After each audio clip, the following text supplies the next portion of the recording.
from lunch. Now, I know that lunch was good, but I'm just going to give you a heads up that dinner, because I'm from the group of, I'm from the percentage of the world who plans the meal after they've just finished the previous meal, because that's how life should always work. So dinner is one of my favorite Chinese places. I'm going to be back on campus. What? All right, so we're going to kick it into to answering exactly what you want to know about whatever the hell has happened in the last day and a half. And then I'll graduate you. Rock and roll? All right. That is for you, or whoever does not have the word. Okay, now let's see. So we thought we'd create a short slide deck on a few of the takeaways from the class. And let's see if we not present. So first one that we talked about briefly this morning was that the basic SEO still matters. And Google has actually done a lot to tell you exactly what they're looking for. And so if you look at, you just do a search for like Google SEO Starter Guide. So there are two things we can look for. Google SEO Starter Guide for search engine optimization. It's fascinating that Google themselves goes through the trouble of telling you how to game Google. And not just rely on other sites like there's like Moz.com and a lot of other like search engine. There's Search Engine Land is another big blog site. But yeah, everyone's kind of telling you what to do. But Google has their own definitive guide. The general gist of the search engine guide, and also there's the Google, I think it's the Webmaster Guidelines. Between these two documents, they also give you guides as far as like what you need to have on your website, things not to do, like have white text on a white background, so getting along with these two, the general gist is that Google's number one like mission is to make their site more usable, so that people still come and look to them to be the definitive providers of search results. Like if it were very easy, for example, to game Google so that anything you searched for gave you trash results, people would stop using Google and would even switch to something like Bing if that were if Google lost their edge in search. So in thinking about like how we structure documents, we've gotten to the point where the search engines are getting good enough so that they can predict what a human would deem to be useful. So that's the first thing. And I think some of the general things we talked about earlier this morning, yeah, you still need your title. Meta description, keyword tags, that's still up for debate, still a general good practice, and then along with your H1, H2 headers. If you get those covered, that at least takes care of about 80 to 90% of what you can do for SEO. And then on the second half, like what you actually put into the page should be NLP-friendly. So this is where we get into the idea of like making sure that what you're writing about is as unambiguous as possible. Like not only is this great for NLP engines that are scanning your site, it's also generally good for humans. The less effort a person has to put into understanding what you wrote, assuming that somebody's actually reading for answers and not just reading for pleasure. So if you're trying to talk about why you have the greatest, let's say, plumbing or jewelry store in the market, the last thing you want to do is write esoteric prose that somebody has to like sleep on and down a whiskey and smoke a joint in order to appreciate. The other thing is that, as you can see, from this class, the so-called black hat SEO of trying to game Google. It's an arms race, and we're fairly confident that it is one that any mere mortal will lose. Google is large enough; they have enough resources that unless you're building a team of PhDs to combat against Google's PhDs and also against their vast resources of having every single web page available to their engineers at a click, along with tremendous amounts of horsepower, computing horsepower to actually crunch everything and run every simulation possible. It's just these days now cost prohibitive to try to compete with Google. Did you have a? I think that the statement that you need considerable horsepower is itself a considerable understatement. Yeah. The amount of hard drive space, memory, and CPU that Google throws at at keeping these indexes doing what they want it to do is beyond human comprehension. So the idea that you could cobble together a small team of hackers to that themselves have some kind of botnet to overcome those techniques is not, I'm not going to say implausible, but highly unlikely. The other thing that we discussed this morning or yesterday morning was that really the computers aren't magic. Even though Google has hundreds or thousands of PhDs actively working on making search better, they're still limited by the confines of basic mathematics and statistics. And at least what we've tried to demonstrate in this class is that the fundamental math that we're doing is not advanced AP calculus or advanced statistics. There are some statistical principles, but even in demonstrating TF-IDF, we've shown that just very simple calculations can have a meaningful result. It works because it's applied to problems that are specifically chosen because it works on those problems at scale. It works because when it's at scale, that scale is gargantuan, and it enables the completion of tasks that wouldn't necessarily seem intuitively accessible at smaller levels.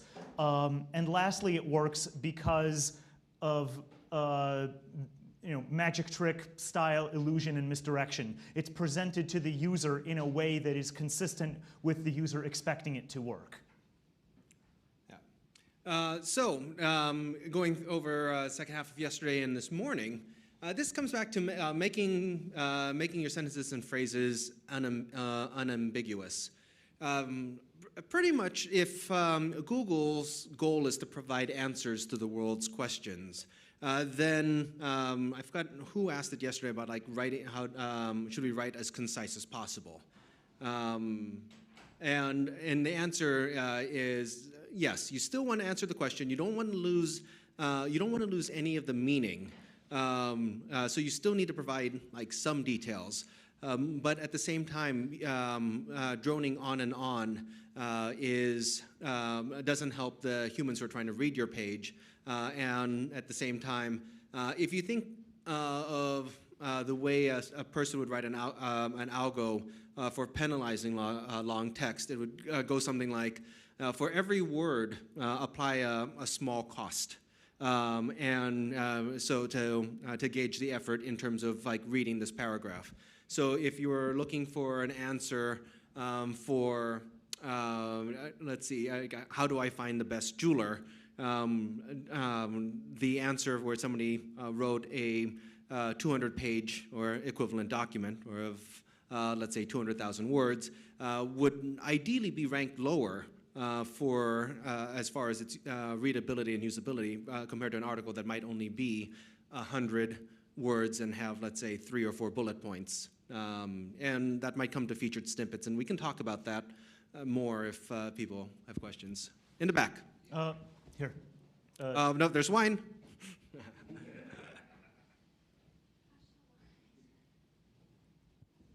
So, kind of touching on this, you know, when you talk about staying is, Oh. I don't know how. Is it on? There we go. Ah, there we go. All right. So when you talk about writing concise and being specific, that's all. I mean, that's easy to do. Well, easier said than done. But how does that then go? How does that affect readability? I mean, would you gauge readability as a measurement of conciseness, or vice versa? I'm very much reminded of a quote by Franklin? I thought it was Pascal actually who said, "I'm sorry for the length of this letter. I didn't have time to write a shorter one." Yeah.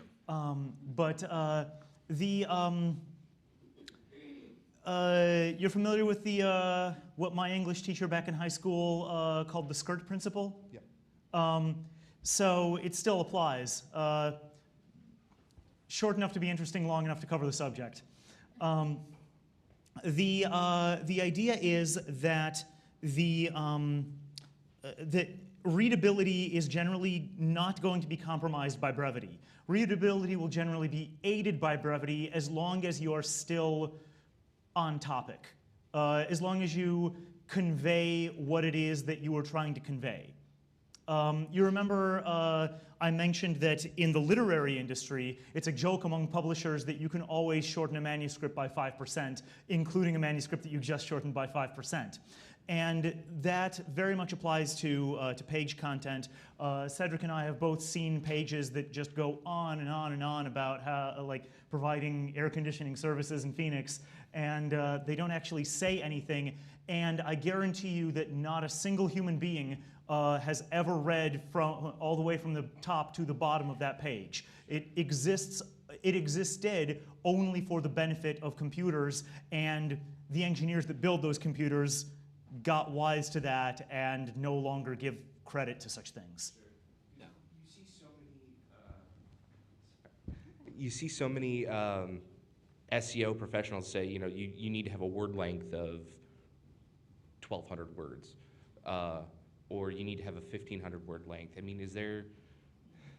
That may have been true maybe 3 or 4 years ago, but... Yeah, I mean, the extremes of saying that I have a page about air conditioning repair, and all I say is AC repair. And it doesn't have anything. I don't think Google rewards that level of brevity. Right, like will a human being find this to be an interesting and compelling article about AC repair? And that does involve knowing your audience. How much does a human being care about AC repair? And so, a single line, probably bad. A paragraph, probably good. Like 1,500 words, only if it's a site for fellow AC repair professionals. The gist is that if you gauge it from the point of view of a human reader, then you can rest assured that maybe, if not now, then in the near future, Google will likewise evaluate it to be better if it's better for a human reader. Yeah, and a lot of this comes back. Google is able to gauge, to some extent, usability on a site with analytics, so they can tell when a person enters the site and if they just bounce. So if you have a high bounce rate, and sometimes nothing gets a person to bounce off your site, like just being bombarded with the wall of text. Nobody wants to see a wall of text. We've known about that since newspaper days. Yeah. So I think that comes back to writing well and trying to write in a way that allows people to to quickly find what they're looking for.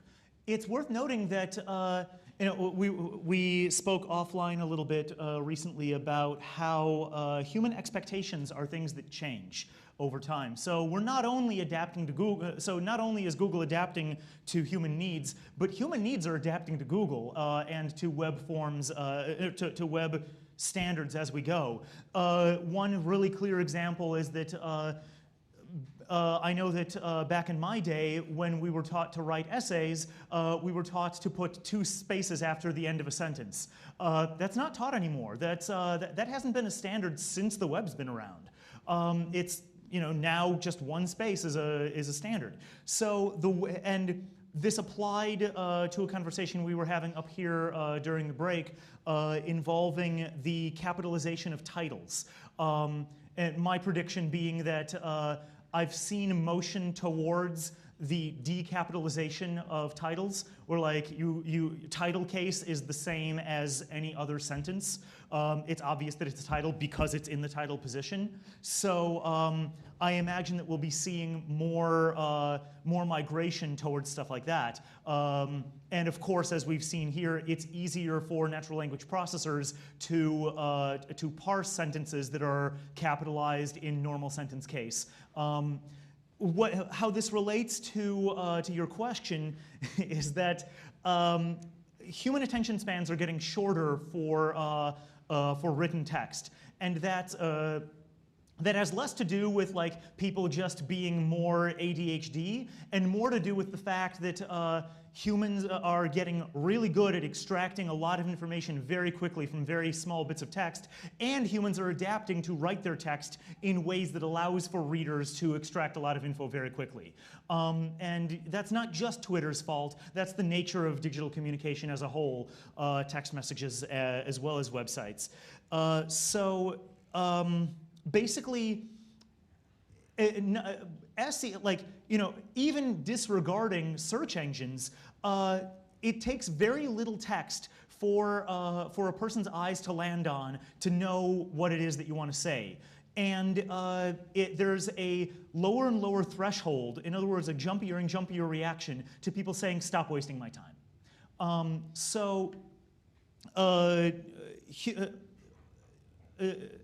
Search engines will reward you for giving people information but not wasting their time. And you want to adjust your length to fill both of those criteria.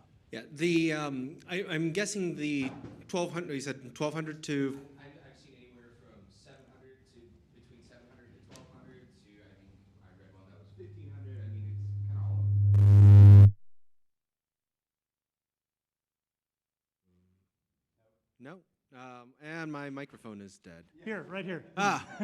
Hey, okay. As far as the 700, 1200 up to 1500, a lot of that comes from, in some ways we have superstition because Google is as mysterious as it is powerful. And its power is only exceeded by its mystery. Yes. Dude, where's my car? The idea is that it used to be that one of the metrics for how authoritative a page could be would be based on its length. But what started to happen, and we can give this a shot since we have landscaping here, is like how often should you water your lawn? And we have. And you'll notice this in what we call position 0. It's on top of the search results is the answer. And I think a lot of guys have seen, people in this room have seen what we've called a featured snippet, where Google, in its infinite wisdom, has tried to just deliver an answer. And so, like, how to water your lawn, and they say here, your water needs at least 1 to 1.5 inches of water, and Kenny will let me know if this is a valid number or not. I guess it depends if you're in what state you're in and the general climate. But they say water deeply 2 to 3 times per week, which is the answer that you're looking for. And if we click on the page itself, you'll catch a few things. One is that Google is now able to parse and find the question that you're looking for in a very Eliza manner of saying, if you have asked the question, how often should you water your lawn, then something along the lines of answering, like, you should water your lawn, like water deeply 2 to 3 times per week. So it inverts the question and try to find the answer. And it's worth noting that that snippet was not, machine written. Like that wasn't generated by Google's AI or whatever. That's literally just a snip from. That's exact text from that website that they're linking at for. The AI and the NLP comes into play in choosing which snippet to post there. And it comes in two places. It comes in recognizing that this snippet answers the question, and it comes in recognizing what the question is in the first place. So both are, both sides of that problem utilize the techniques that we've been discussing in this course. But the actual text is not auto-generated. That a human wrote that. Yeah, the general rules I think people believe Google has now is that the answer must be one of the top 5. So it doesn't have to be the top one. So you'll notice that this comes from greengrassok.com. And yet the first answers come from Gilmore.com and Scotts.com. The first hits. First hits. Yeah. And then followed by the Greengrass OK. So in this case, it's result number 3. So in some cases, you have the challenge of getting onto getting into the top results, and then from there, trying to find a way to get into the featured snippet.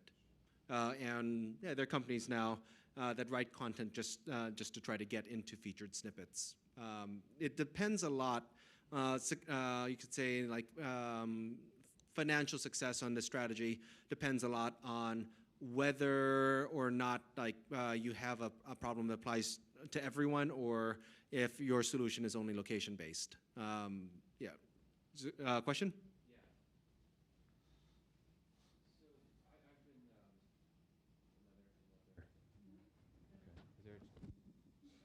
Hello? Okay, so I'm interested in the snippet thing myself, and so I'm launching a new business, and I need to get a Gmail domain account. I type in create Gmail domain, and then boom, a business coach bullet points out how to get this done. She got the snippet, and so while we're here talking about this, I typed in, is a tankless water heater a good choice? And there's no snippet. So it wasn't the right search term. So then while you're talking, I typed in tankless versus tank water heater snippet. Yeah. And it goes to, a guy just like me with another company who had the right title. He was answering the question people are answering in the way that people are asking the question. So maybe that's part of it. I don't know. This dovetails with, did we already cover using autocomplete? Oh yeah, we added a slide at the end towards like how autocomplete can help you find out what people are asking. Yeah, you can use autocomplete as a sneaky little probe into how Google thinks sentences will be completed, and therefore tells you what people are searching for. Apparently, people here ask how often you should water your Christmas cactus. And the answer comes, and how to care for a Christmas cactus is your first response. And also pay attention to the people also ask, because how long can, these are all Christmas cactus stories. We've got a question in the back. Yeah. Just to follow up on that,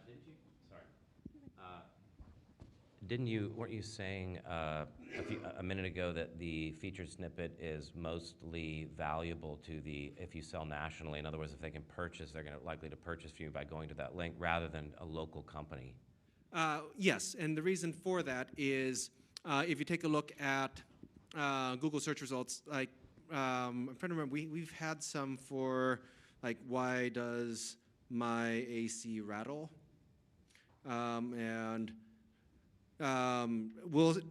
What's fascinating is that article Gettle wrote in 2013 before we came on board has the top search result, but the question on why is my air conditioner so loud is the one that received the featured snippet, and that could be based on the way Google decided that their text answered the question more briefly. We may get to start editing older articles and going forward, but that's currently outside of our scope. I think that to address the specifics of your question, if I understood them correctly, the answer, the question being asked and the snippet being featured may be global, even if your business is local. Right. Here we are in Austin, and we're still getting an article about AC rattling in Phoenix. And then if I look at where Comfort Pro is based,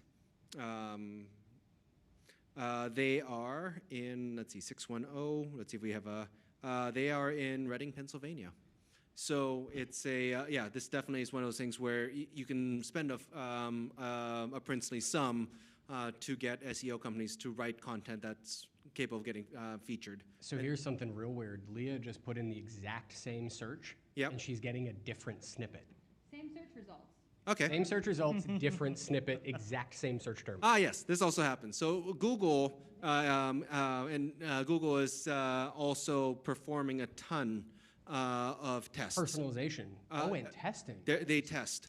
And so what's happening is by showing people different results, they'll determine like how often each one gets clicked. How many of you are familiar with the concept of A/B testing? How many of you are not familiar with the concept of A/B testing? Don't be shy. What we're seeing here is basically imagine you've got a website that sells sprockets, and you serve two different versions of the exact same website. Which version a person sees when they come to your site gets shown completely at random. You can use cookies and IP address binding to make sure that once they come to the site, they always see the same version. But you've got roughly 50% of your user base seeing one version of the site and 50% seeing another. Maybe like you've got one site designed by one guy, another version designed by somebody else, and both of these designers say that they're the best designers around. You want to know who's actually the best. Well, one of those versions may have a much higher sprocket sales rate than the other, and so you know.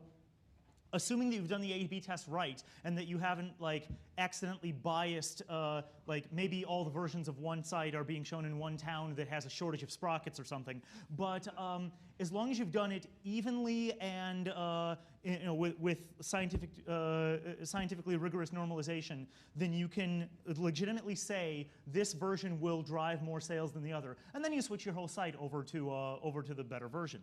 This is also done a lot of times in advertising, where when I worked at Google, DoubleClick at Google, we used the example of you have a banner ad, and then you can run an A/B test of your banner ad for your new Ford F-150, and the background is red, the background is green, or the background is blue or something.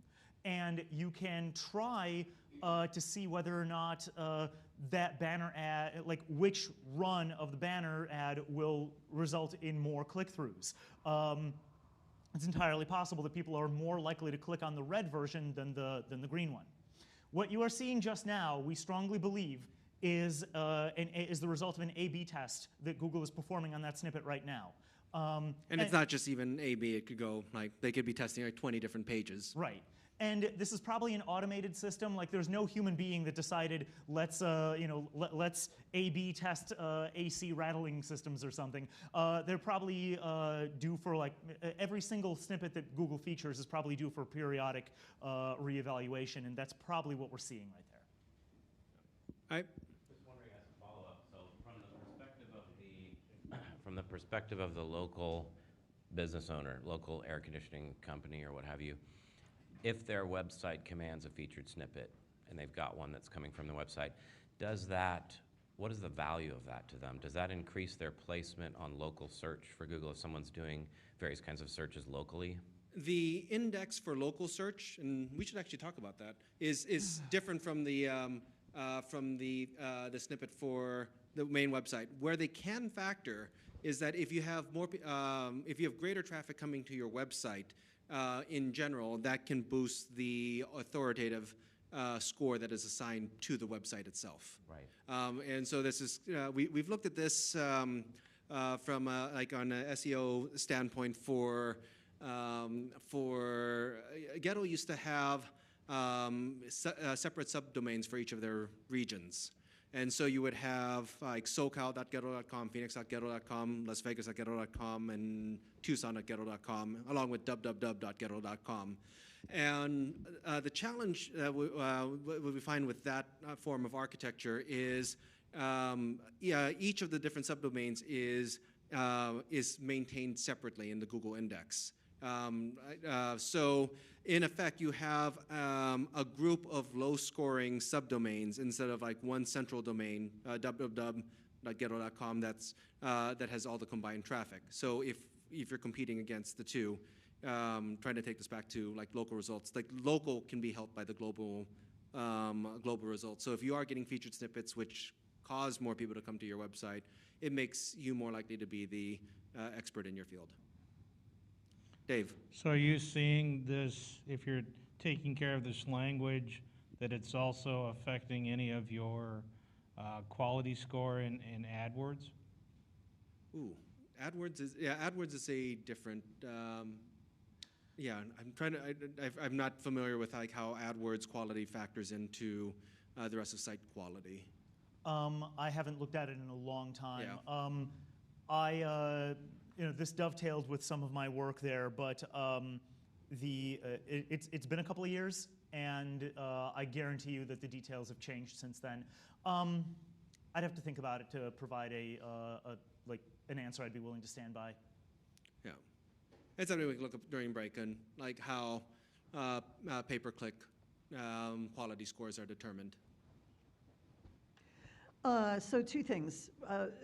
The frequency of brandable chunks, should they be established on the ones that we're establishing through other media, radio, TV, that sort of thing, the things that are really, really unique to that particular client, should they be included on every single page? They don't have to be on every single page. It should relate to the services of that page. It's a great question, though. This is actually a perfect question, and it ties specifically into something like Gettle, where and something we've noticed also is that thanks to all the great work Roy has done, and along with the massive ad spend that they have in all of their regions, I would say that about 95% of the search incoming search for Gettle.com actually comes from a Gettle-related search. So people are we get more traffic. Even though we rank highly for, let's say, like air conditioning Phoenix, we get more people coming in for like Gettle. I still think it's funny that Ghetto, Ghetto, air conditioning, is one of the top 20 search terms that people use. But that just speaks to the power of the brand. But I think if you realize that now the production crew is going to play us out with "In the Ghetto." Well, now that you said it, it's definitely going to happen. But yes, I would say that brandable chunks are one of those things where people will actually search for brandable chunks. I'm curious. I haven't done this in a while, but if you do like AC repair, and you go red screws, then we have after all the ads, Gettle does come up for their air conditioning page. As the top result. So people will search for that. Be careful. I'd say be more careful when Roy comes up with a term like rejuvenation. Knowing the number of views in rejuvenation is not something that the general public types in. I mean, can you give an example of like what brandable chunks you guys are using? Squeaky clean plumber. Okay. Yeah. So if you go, I think I'm hoping. Copyrighted. Squeaky clean off. plumbing or plumber? Yeah. So if we have keep your drains squeaky clean, is it plumber or plumbing? ER. Okay. So autocomplete on that one was plumber. Yeah. So. Okay. So we have drains squeaky clean. Now, do you have? Sorry, autocomplete was plumbing. So. Let's see. Yeah. Well, now. Yeah. Now I have my history. But the video that came up are my guys. Oh, Rub-a-Dub is yours? Yes. Oh, Okay, there you go. Yeah, that's also a great way to be featured on top these days is like have videos. And you'll notice that they are using squeaky clean plumbers as the search term. And also, yeah, and there you go, top-rated plumber, and you have squeaky clean plumbers right here as your brandable chunk. So if it's a great thing to have on the web, on like especially the specific web pages. You don't need it on every one, but like the ones that count are like your would be like your homepage, and if you had a specific like squeaky clean plumber, well, this like that's homepage, or if there was something about the squeaky clean plumber, like just those 2 pages would be sufficient. And also, are there advantages to using bold versus italics versus quotation marks? Oh boy.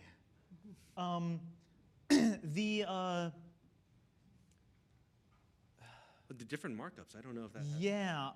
So headers, like putting things in like your article section and stuff like that, that definitely like, or your header section or your H1s, that definitely does. But whether like typographic markup matters, like whether something's in bold, It may increase, but I don't know. I don't have anything definitive on that. Off the top of my head, I would infer that it would not, for the simple reason that it would, anything you can achieve with a bold tag or a strong tag or an M tag, you can achieve with a span tag with some CSS. And like computationally, it's...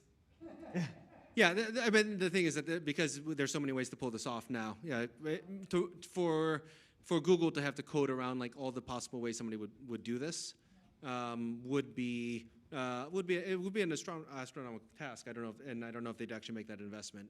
It's, yeah, the question is not whether or not they can do it. The question is whether or not they feel like it would improve their results enough for them to be worth it. And that's why I'm hesitant to say that that it would do anything.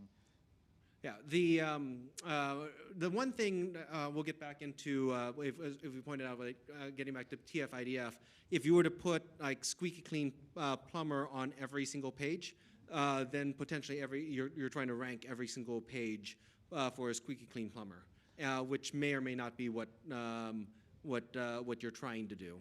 Like, it's better to have like one page that gets all the results and links to it than to have that term like diluted by every page on your site.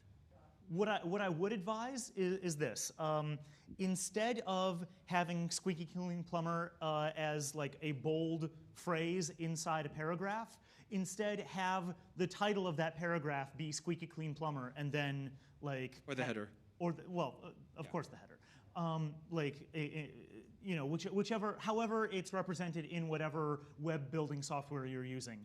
And also, the insight that I had was if you have a sidebar with like lists, for example, like you know, if you have it near if you have a bunch of lists of like key terms that you use, like maybe on your sidebar and the top of your or near the top of your page, that's a good way to both call out visually terms that you want the user's eye to sort of seal on, and also to represent them as standalone chunks that that the search engine can recognize as such. Yeah, you only need, let's say, the phrase squeaky clean plumber to appear in like any of these like headers. Yeah, if you have it on once, you don't need to have it on. You know, you don't have to like stuff that into every nook and cranny possible. But if it appears in one prominent place, Google will find it.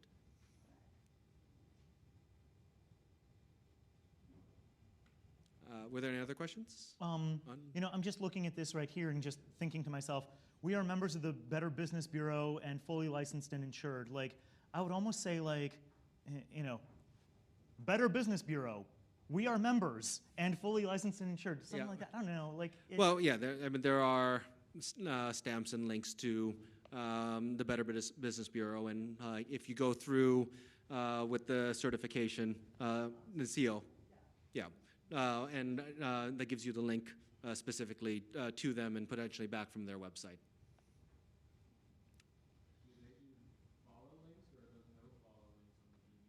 That's a good question.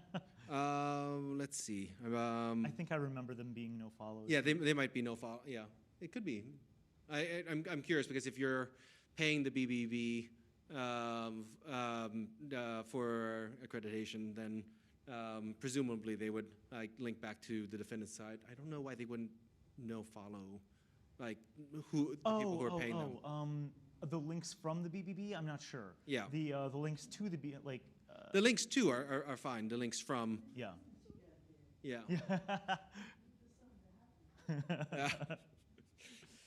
Okay.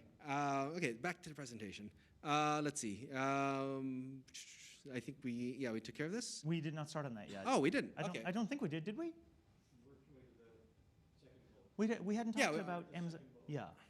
Okay. Online tools can help see if you're, Yeah, and then we took a look at a few of the online tools. Amazon Comprehend, you can get a free account on Amazon. And if you guys want me to walk through that, I can get that process started here in class.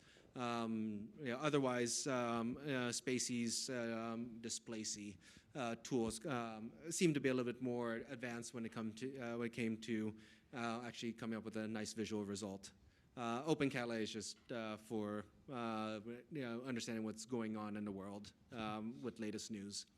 I would say that using Amazon Comprehend to sort of sanity check some of your more prominent copy could be a really good idea. Just as a matter of course, it's kind of as we say here, like English is surprisingly prone to ambiguous syntax, and it's not that you have to make your syntax exactly parsable correctly from a part of speech standpoint, but it certainly helps. And it not only helps machines, but it helps humans. So this is a great example of if it's of making content that is easily parsable. Like the things that you have to do in order to make good SEO are also things that make good content. All right. Oh, question. The tool we use to analyze our pages is Yoast, and they use the Flesh ease of reading score. Do you have any familiarity with we can talk about that. We were gonna Flesh Kincaid and all we were those. gonna talk about the Flesh Kincaid Oh, okay. test. I was just wondering what algorithm they were using what makes it easy or not easy to read. We had a thing. The input to Flesh Kincaid is ridiculously simple. So there are a number of scoring systems that feed into. They're almost like sort of pre-filters for some natural language processing systems.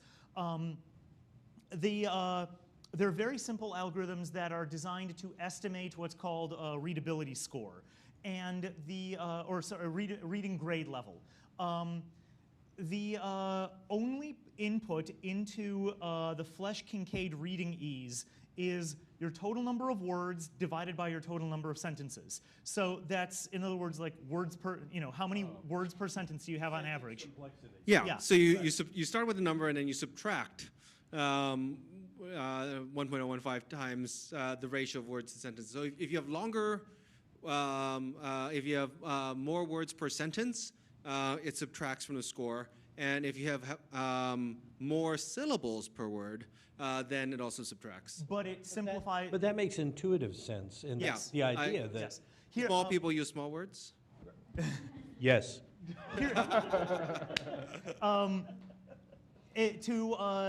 When it says total syllables, that's an approximation. That's how it was originally formulated as by linguists. But in actual practice, when done automatically, it typically just assumes that a syllable is between 3 to 5 letters, and it just sort of works with that. So, or 2 to 5, something like that. The point is that it's that you can have incredibly complex sentences that are made of very few words. Furthermore, you can have very short sentences made of very big words used by very small people who don't know what the word's photosynthesis. So it's a very coarse estimate. However, as a coarse estimate, it's still used a lot by, even to a certain extent by Google as like sort of a very, very low level fallback Like we don't know how, none of our previous algorithms have worked to like, to like classify something like, let's just defer to like Flesch Kincaid.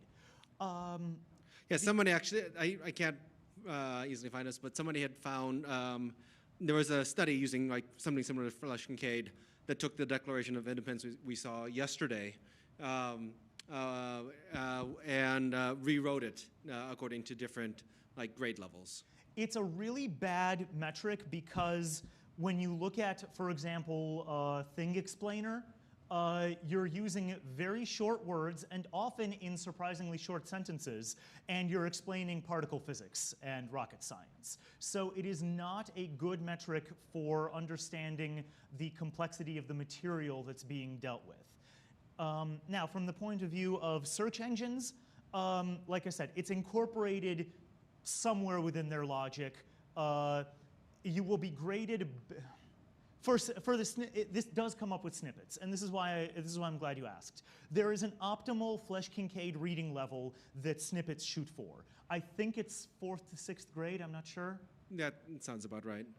Basically, you can't have a snippet that's completely of kindergarten words, but it can't be graduate level stuff either. So the even though it's an imprecise science, it will help if you are trying to land that sweet coveted snippet spot. It'll definitely help if you take the copy that you want to be snippetized and test it against a Flesch Kincaid tester, which you can just Google for, and we can put on the class resource page, and see whether or not it hits right in that 4th to 6th grade reading level.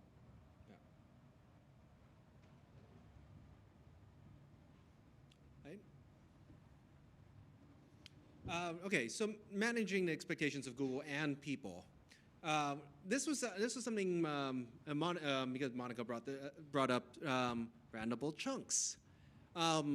Because it can be difficult to game Google, sometimes the next question is, are you able to control what people search for? This dovetails very closely with the fact that all of search engine technology, like stage magic, is part of a carefully managed illusion. If you can control what exactly it is, how exactly it is that people are finding you, then you can then it may be an easier question to solve. How do I get how do I get first ranking on this thing that I can control, rather than how do I get ranking across national players against this thing that I can't? Yeah. So the challenge is that if you have web copy that says what everybody else is saying, then you can't really expect better results. So from you start ending up relying on, if Google is trying to decide who the premier provider of X is, you may be relying on other scores such as like site authority or backlinks, and it's not just, you're not moving that into the purview of just writing and content creation.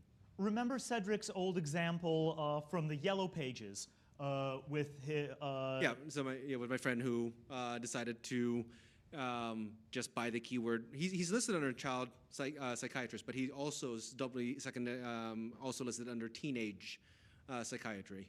So if you can get people to think to search teenage psychiatry, he's the top and only link. And that's just kind of where the brandable chunks come in, is that if the brandable chunks are mentioned enough and actually stick in people's heads, then you have a much greater chance of getting those keywords. And what works out nicely for many of the fields that we represent in this room, the brandable chunks can be a much cheaper keyword for pay-per-click, not just a result that you can easily rank first for. So this is why, for example, with Gettle, like so many of their ad spots, they just teach the user how to spell Gettle, G-O-E-T-T-L. It'll keep you cool, but it's hard to spell. And they hear that enough on radio and see it enough on billboards. Given that it is a local business, they'll this is why what we've seen is that the vast majority of of traffic that goes to the Gettle webpage is people searching Gettle. Yeah. The counter would be, I think of a Chinese restaurant that offered fast free delivery. If you tried to be the top ranking result for fast free delivery, you're competing against every other Chinese food and other delivery service that offered fast free delivery. And that means that like trying to be the king of that hill and compete against all the other SEO specialists who are optimizing all of their clients for that hill becomes a Herculean task. You're certainly not doing yourself any favors, and what you might be better off doing is finding a different way to say, free delivery. Come up with some like clever, quick, memorable phrase that communicates the same thing. Go to a thesaurus and come up with a new way to say the same thing that will stick in people's heads and that you will be the first search for. And the last thing is that if you're trying to figure out what people are searching for, the Google Autocomplete is your best friend. This is a great little trick. We mentioned this earlier, but this will, I think that this will come in handy. Yeah. Go ahead. Oh, yeah. Well, we kind of already discussed this. Yeah, I was just thinking like maybe we can demonstrate it live. Okay. Where, if you, we've already seen like, if you start typing air conditioning, right. Well, you already see that. We have mostly our history. That's true. This is not a good one for us. My point is that, here, try this one. Yeah, we could try that here. Google search. Okay.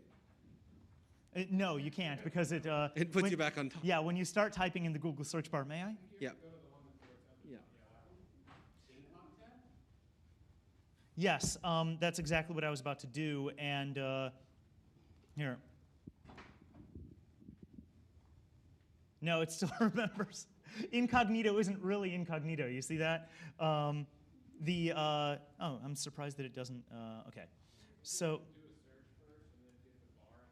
Yeah, that's why. Yeah, well, just do a search for like there, and then. Okay. Yes. Try that bar. Yeah, we can do that. So, autocomplete. The best way to use autocomplete for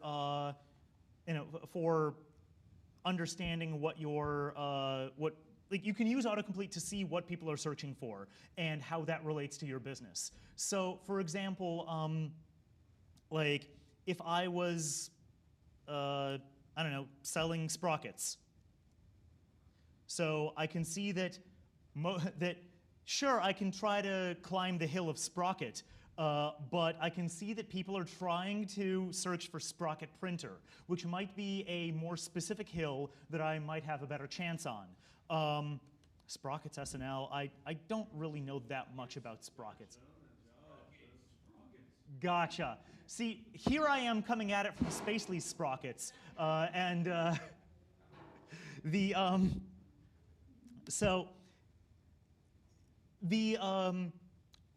let's see what people are asking about sprockets. Why does my sprocket not print?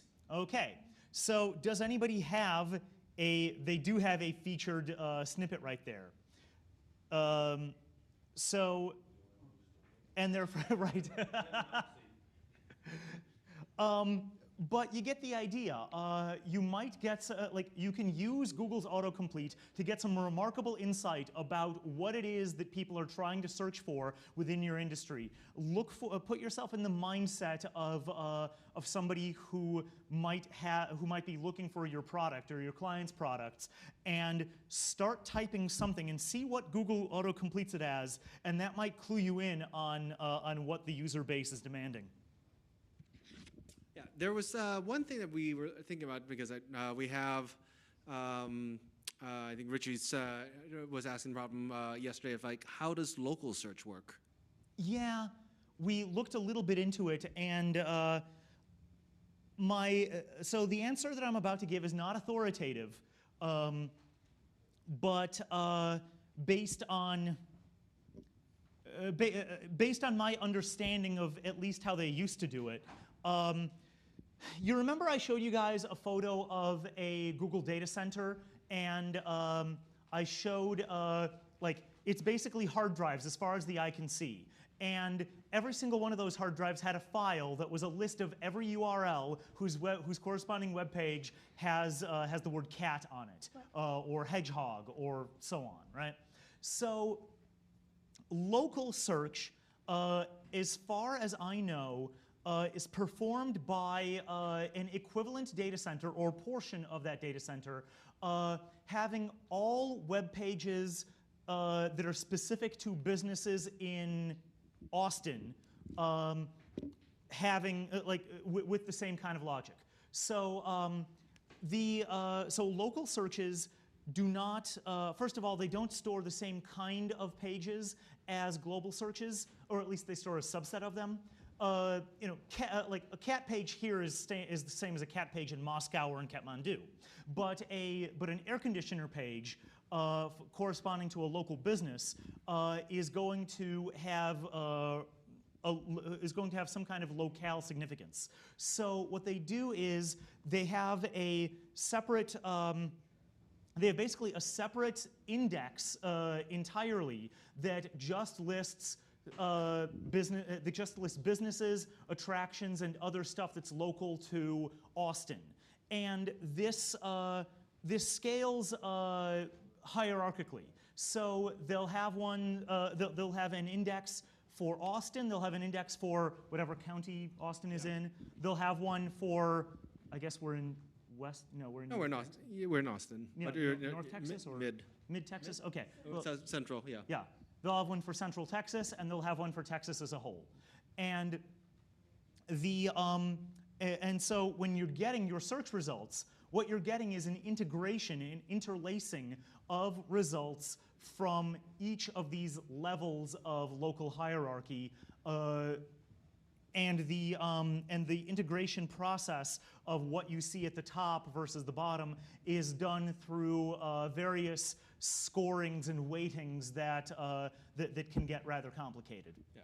Now, what's fascinating is that if you do a search for plumbing from this computer, which is on the digital marketer address, and we are in Austin, Texas, we will see that the top results that come through are for best 10 plumbing in Austin, Texas, Radiant Plumbing, Clark Kent Plumbing, and let's see, plumbers in Austin, Texas, ABC Home and Commercial.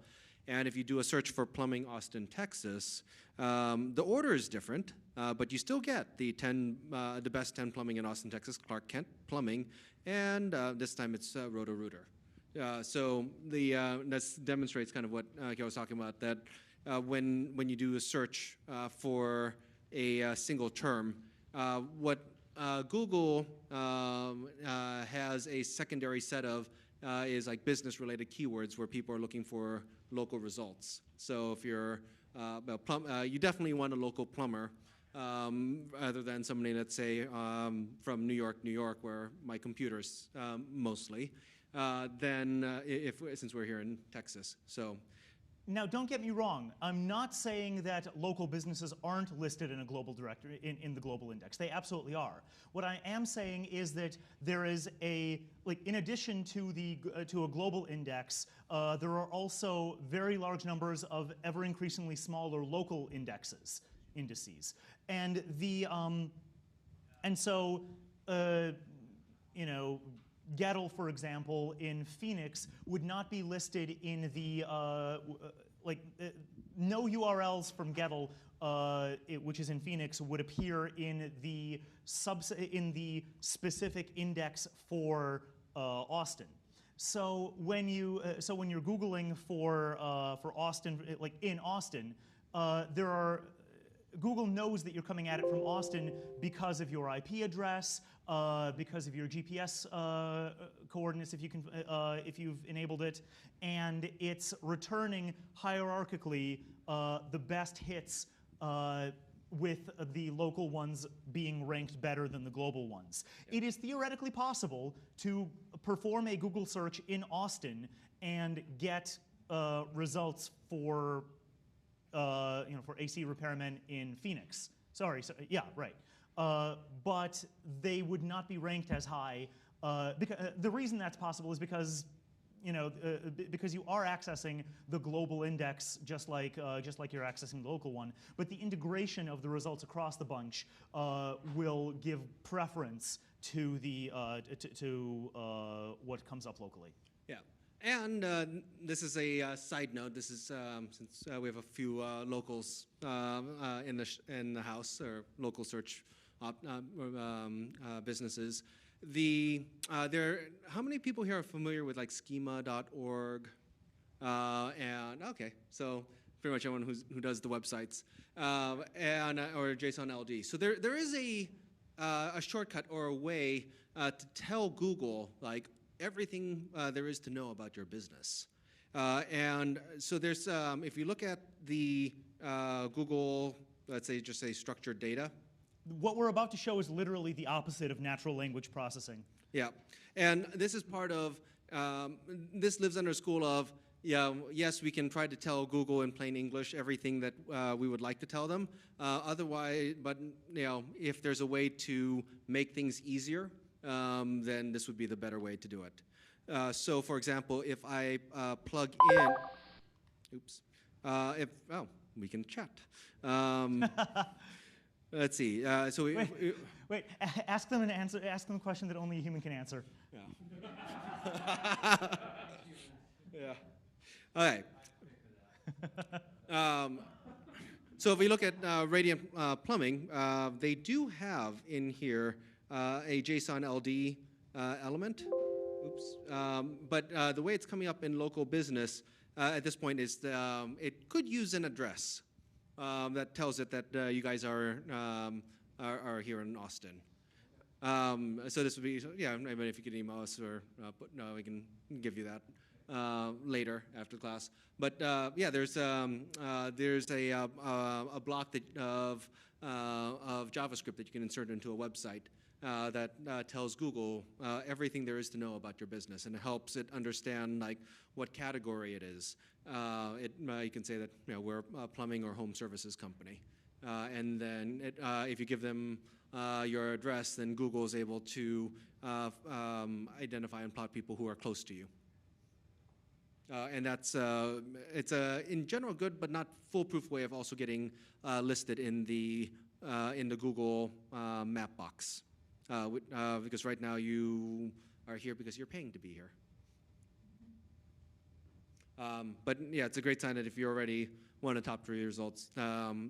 In some cases, like we're struggling right now in Las Vegas because Ghetto acquired Las Vegas Heating and Air, I think a couple years ago, and that still ranks.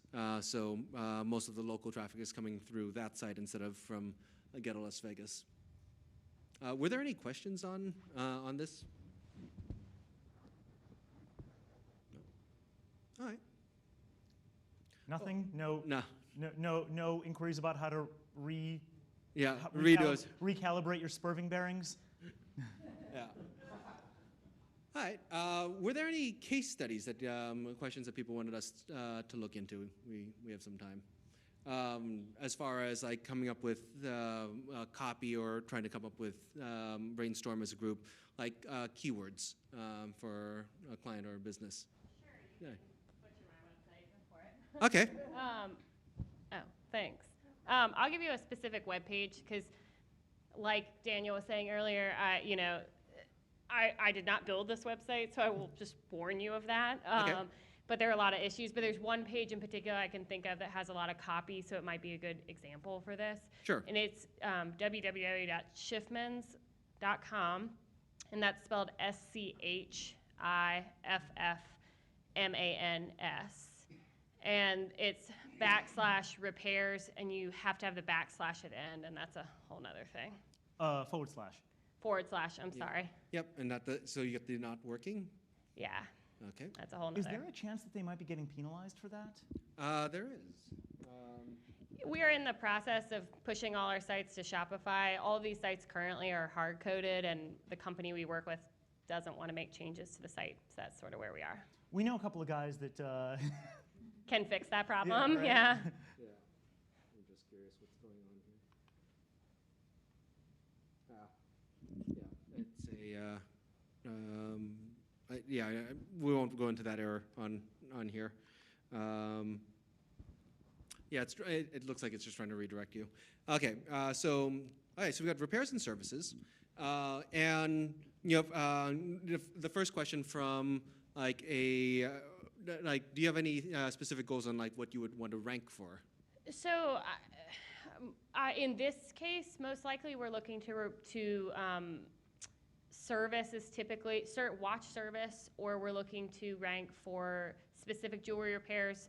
Ring resizing would be that's a good word for you, or a good phrase for you. Yeah. So, for example, based on what you've said, if we had a ring resizing header, just similar to you already have jewelry repair and watch repair, which may make repairs and services optional at the top. They do have ring resizing as a list item, which is good. If you want to specifically appear, if you want to call it out as a special service, it might be worth having it as an explicit header above a different paragraph. Sure. Ring resizing and more. I don't know. Yeah, or just be Separate page. What's that? Or a separate page. It could be a separate page, or it could just be part of the service page. Something that's interesting for what are you guys doing? I'm curious, if you show up on the structured data tool first, because then we can do a search for jewelry repair in Sure. your specific region. A quick question: how do you determine when you have all these phrases and things you want to rank for? How do you decide whether it's worth it to have a whole separate page versus using it as a bullet point on a list, or as a header on a page? In some cases, it's based on number of results. Sure. And then it also just depends what the general path is. If all your ring resizing, if the only thing you can say about ring resizing is we do ring resizing, That's pretty close. yeah, that's pretty close. Well, alternatively, you could also add in related words, for example, we resize engagement bands, or Right. then you have proximity between resizing engagement rings, along with just ring resizing in general. Try Googling for ring resizing and then let's see what autocomplete provides. Yeah. Just want to make sure that this comes up on here. Yeah, no, that's a good sanity check. Okay, so first, structured data would be a great addition to your site. Oh, they don't have it. Yeah, and because this will also help if somebody's doing a search for, let's see, remind me again where, because I know you guys are in multiple states. Yeah, this particular store is in North Carolina. Okay, in so it's Greensboro. Okay, so if Hi. Yeah. Yeah. Yes, we travel to Asheville all the time, so Right on. very familiar.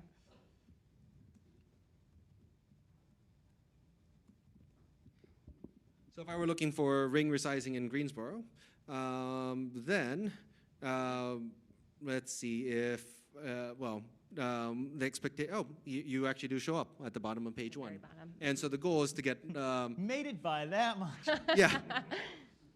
And you say from ring resizing.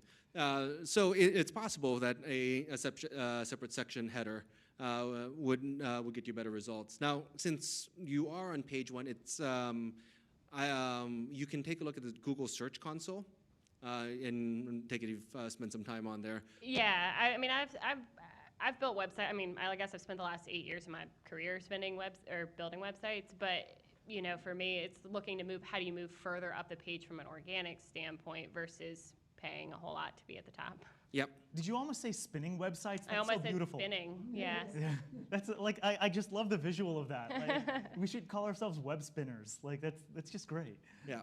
I've got several memes people in actually my head Google right for now. that. Okay, so if you take a look at things, so they say ring sizing is just one of their bullet points. So Okay. it looks like it's it does seem to be a way people get up there. I would say with regard to NLP that if you have nothing to say about ring resizing other than just ring resizing, in no way, shape, or form should you have a separate complete page for that. It'll look like a doorway page, and Google will penalize you for it.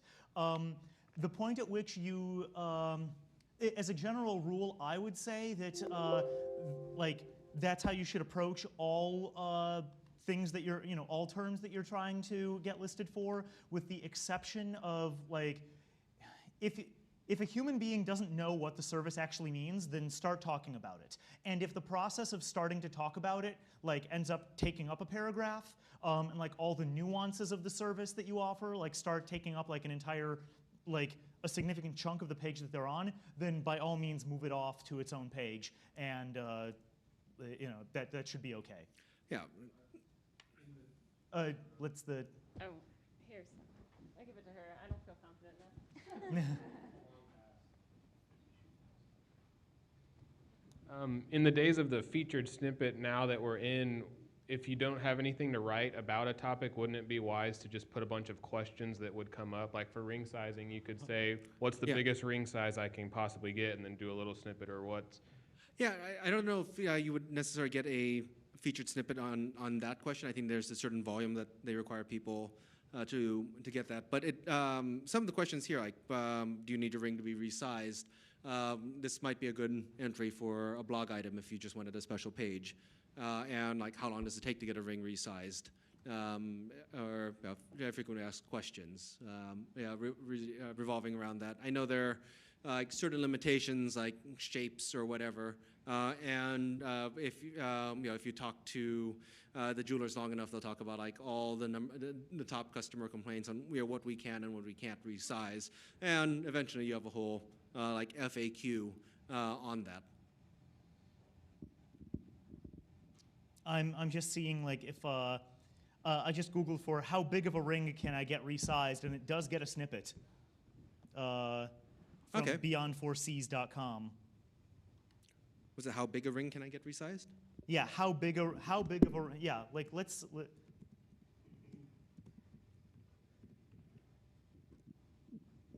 Yeah.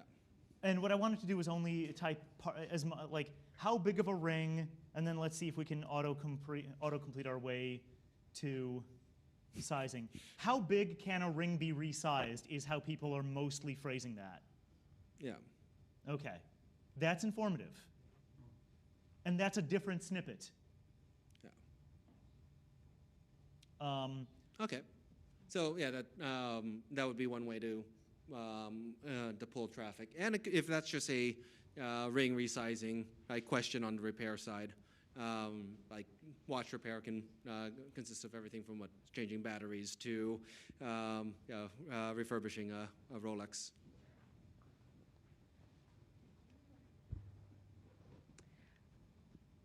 So my question, based on that one slide where you talked about the bad versus the good, about saying what everyone else is saying, so do we not join in on the conversation and create our own conversation? Is that what you're trying to imply? Or do we join in on the conversation but create that, tangy piece that's different? That's a great question. Of the two options, personally, I would say the key takeaway is the latter. But obviously, you need to be part of the conversation in order to expand it. Well, if you're a plumbing company, you're going to still want to talk about toilets, and not I'm trying to you don't want to stray too far into what one might call, let's say, advertising loo repair in Texas. Probably is not going to get you very many customers. So the idea of toilet repair, that's fine. But if you're a premier plumber that trying to win the battle for most frequently cited premier plumber or best plumber, that's kind of what we're hinting at is the difficult battle. The best way I can formulate the question, the answer, is to call back to when we were talking about lyrical delight and saying that you don't want the screen to be completely white and you don't want it to be completely red. Mm-hmm. If you're saying nothing new, then you might as well not be saying anything at all. Mm-hmm. If you're saying everything new, then people can't relate to what you're talking about. So you want to be on the, I kind of try to visualize it like a circle. Like this is the field that you're competing in, right? And you want to try to land as far, like while staying in the circle, you want to get as far to the edge of the circle as possible, and by landing there, expand the boundary of the circle by like a little bubble. And if you go too far, then you're just going to land outside the circle, and people won't even know that you're trying to be in the circle in the first place. So I don't know if that visualization makes sense to anyone but me. No, that makes perfect sense. But hopefully that enables you to write copy that will draw search engine results, but also keep you standing out. Chris, can you lead us through some of the, do you have any of the pages done on the new site? Like you were talking about Shopify with the product-specific pages. I'm curious how this looks. So one of the strategies that also works well on Google is the long tail approach of instead of starting with the one keyword that everybody's going to look for, start to find the smaller topics and try to be the king of a much smaller hill. Like teenage psychology. Yeah, create something and with some advertising, get the word out so that people become interested enough to actually search for you. Yeah. Well, I'm also publishing the theme so that it actually works. Do you guys have a question? Maybe for later. It's not doesn't fit right here. Okay. What's it about? Well, we. You mentioned blog posts. Yes. How do blog posts really help your ranking? I'm really glad you went there. The question was, we mentioned blog posts. How do blog posts help our ranking? And the reason we're glad you mentioned it is because this was a significant portion of Gettel's website. And Gettel had, over the years, devoted a great deal of effort and time and manpower to creating this vast database of articles about about AC repair. And they have, and a major task involved in developing the Gettel website was porting everything. Right, preserving them, and like the question is, do they have value, and if so, what value? Yeah. So from their perspective, you get two things from having a large number of blog posts. One is that it makes the site a little bit more substantial, so it gives you at least some ability to be more of an authority on whatever topic you're talking about. Like if you think about 2 pages on plumbing, or 2 sites on plumbing, one site that answers a whole bunch of different questions on everything that can go wrong. I'm trying to think. In recent history, the toilet in our master bedroom has a broken flap or a leaky flap. Finding, like if I'm looking for a local plumber, like if there are, because my toilet's leaking, I might be more likely to stumble onto his page if I just did a search for how do I fix my my toilet flap, or why does my toilet leak. And so at least it gives you more opportunities to try to rank for certain keywords. Why does hold on. This side. Why does Cedric's toilet leak? Yeah. Okay. So that's one aspect. But on the other side, I've also become cynical over like content creation for content creation's sake. Because I've talked to several vendors now, like who are happy to bill you thousands of dollars a month just to write articles and get you linked and get you backlinked. Yeah. I did the same thing. I spent Hold on.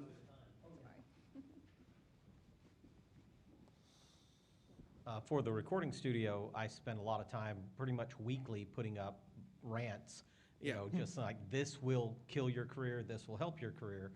And I finally got to the point where I said, do I really need to be doing this weekly? At least I can just do it when I'm inspired. And I'm wondering, should I, you know, is there an advantage to doing it more often or at all? Yeah. So Cedric said that he grew cynical over time. I was pretty much born cynical. Yeah. And my perspective on it is any human being actually reading those pages? Does anybody care? When I'm, when I need my toilet fixed, I don't need to read the history of toilets. I'll do that on my own time, probably on the toilet.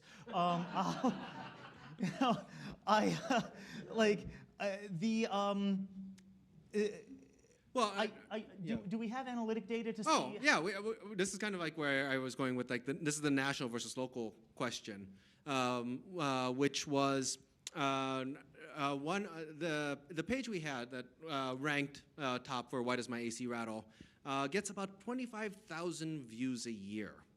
Of those, I would say, I believe it's about a dozen to 50. It's somewhere in that range. Has actually converted to like somebody leaving that page and actually trying to schedule an appointment. So you compare that traffic versus like the thousands of other people who just come in via the search term ghetto. And so that so you start thinking about, like, you know, if this is if you have a national campaign, if you are like Roto-Rooter, it may make sense for them to publish something, because like anybody who comes to their page, they can easily send to one of their local service shops. Whereas if you're an individual and you're educating the world, but it turns out you can only ring the bell in here in Texas, then maybe it's not worth putting all that effort out there. I would offer you the following perspective. Home Depot and Lowe's both offer free to the public classes where, like, you know, something like 2 on the weekends, 1 on weekdays, and they're absolutely great. They teach people like you can go to your local Home Depot and learn how to grout your tiles, how to replace your shingles. Like, they'll teach you how to use some of their larger equipment, their bandsaws and whatnot. And they do this because in order to do this stuff in your neighborhood, you will need supplies from Home Depot. Yeah. But they, in doing so, like, they make themselves an authority on the things that you need, that they are selling. And it's almost like, the reason it reminds me of this is because it's almost like a real world equivalent of the of this like public service blog of, like, you know, let's talk about AC repair or plumbing or whatever. The thing is, people, this is part of a like more widely known campaign by Home Depot. Like, they're renowned like for their classes, not just for their sales of the hardware that the classes teach to use. And moreover, they advertise the classes while selling the hardware. In the checkout aisles of Home Depot, you've got those, like, you know, home, do-it-yourself home basics, home maintenance basics 1, 2, 3, and then next to those there are little flyers for, you know, this is when our class schedule is. Come work with us so that we can show you this in person so you don't hurt yourself. If you were pulling, like, if you had your checkout funnel organized to, like, also direct people to the blog, for example. Now you've bought this thing, now let me show you how to use it. That would be one thing. If it were, in other words, if you were branding yourself as an authority on the subject. But that takes much more work than the already substantial work of writing a daily blog about the subject. It's, you know, you're talking about a YouTube video channel, you're talking about like paying for ads for your classes and for people to subscribe to your channel, as well as for buying your products. It's part of this whole involved media campaign that you're talking about.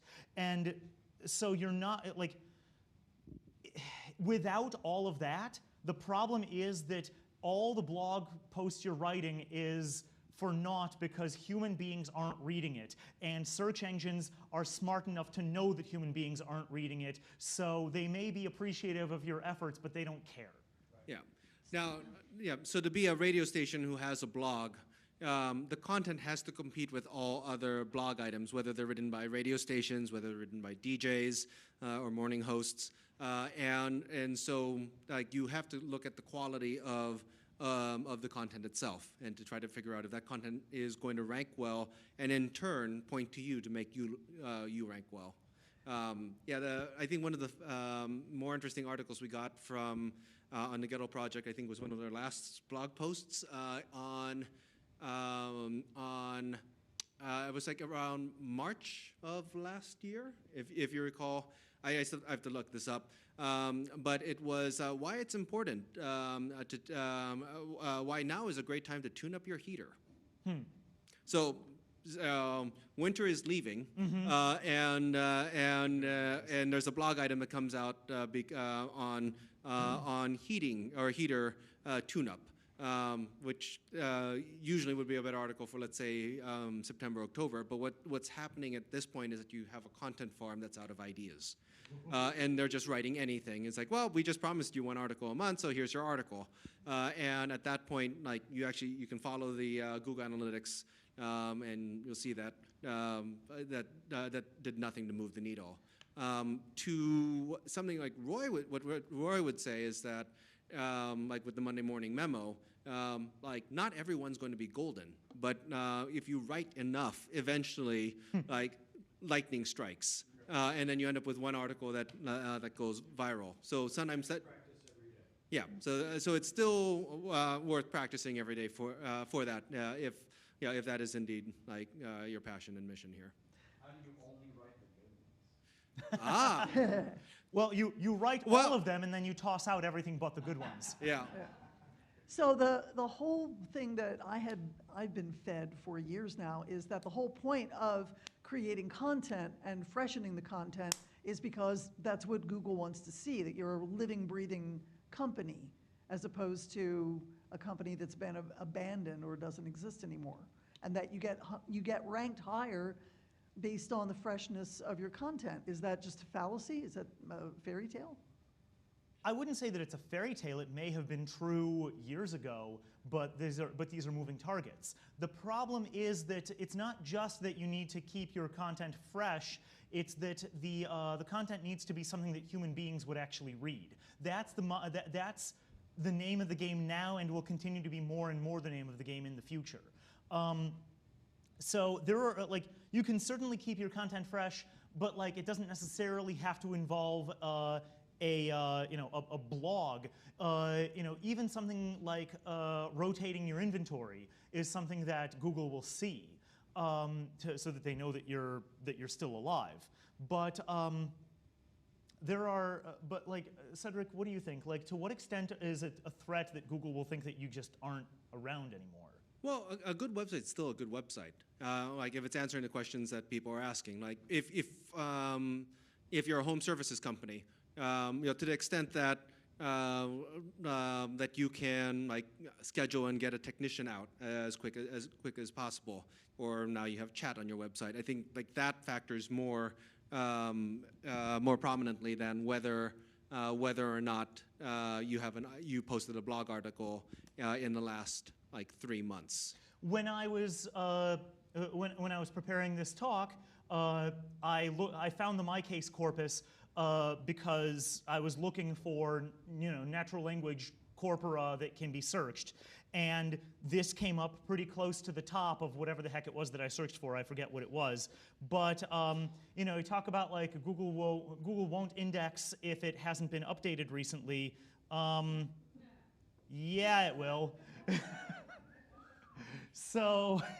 Oh, come on. History of the internet. That's a very good point. Now, we would argue that the history of the internet is constantly being rewritten, except a brief history of the internet. This was published in 1997. It was. Yeah, I thought I just saw it, but maybe not. Yeah, I was trying to find the one that we used for this class. It might be somewhere else, but it's under Zaxxon. Yeah, the Zaxxon page. I forgot which keywords I used to find that, but yeah, based on like the history of timeline, maybe we just type in Zaxxon. Yeah. And how we stumbled on this. It might have been because I searched for ARPANET, but we'll just look for. Yeah, let's try that just for the history of the blah blah blah blah. Yeah. Live Science, Britannica, Search Networking. Where'd it go? How did you find this thing, Darn? That's a good question. It's like, there it is. There it is. Yeah. So it's on the first page. Yeah. And if we look at this copyright 1993, oh, so this guy has updated it to 2018. He's been updating it. So, but it doesn't necessarily require commissioning of new articles. Like if a page is deemed to be like authoritative, like the thing, something I would think about is like using my toilet flap example. Yeah, toilet flaps haven't exactly changed much in the last, let's say, 10 years. So we don't need a perennial article. Same thing with like servicing your servicing your air conditioning unit. Like now that spring and summer is approaching, a lot of people are going to be turning on their air conditioners for the first time in 6 months, and fuses are going to blow. Let me put this question into a perspective that I would like to be the big meta takeaway. How does a human being know that your business website is still live? It's still there, sure. That's right. You're still paying your ISP. It's been updated, but it's not necessarily been updated with like blog posts. What has it been updated with? Content is still relevant, exactly. You know, a human being doesn't need to see photos of you holding up today's New York Times to know that, like, right. Yeah. That might have been the best analogy for 2 days. Thank you. Yeah. There are some some easier ways to get content updated. For example, like with reviews. So there are review plugins that you can put in. Yes. That will very good point. That will pull your most like recent Yelp reviews or Google reviews, and if you do that, then the site is constantly showing as being refreshed. And it's handy for people to see anyway. Yeah. Yes. Let's see. Okay, Chris. Okay. And search 98EO brushed bronze. 98EO. Yes, brushed bronze. BRUSHED? Yes. Bronze. Bronze? Brushed bronze, yes. Here we go. First result for us down in the results Is. Scroll down further. That should be it. Von Duprin 98EO brushed bronze, the one you're on. Zorro? No. Oh. WholesaleLocks.com. Wholesale locks, okay. This is using, okay, fine. Yeah. I have the box now. This is using a code that we developed so that when the option boxes on the product are updated, you are actually redirected to a page for that specific variant. Instead of having a single page with 30 to 100 variants, you end up getting pushed to the next page.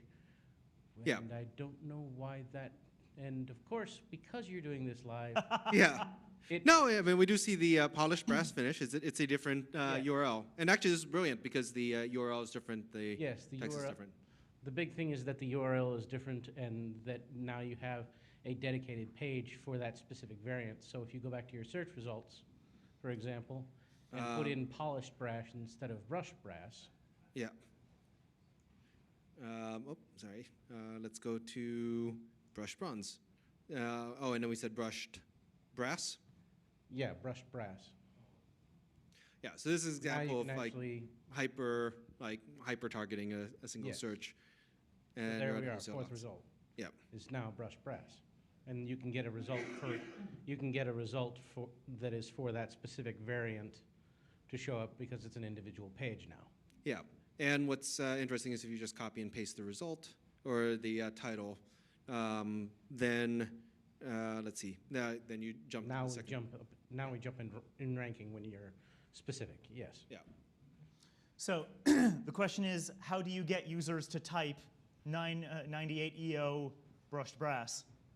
Oh, that's easy. I mean, I'm not kidding. Like the No, people do this all the time. I've done this actually for my shower doors. Okay.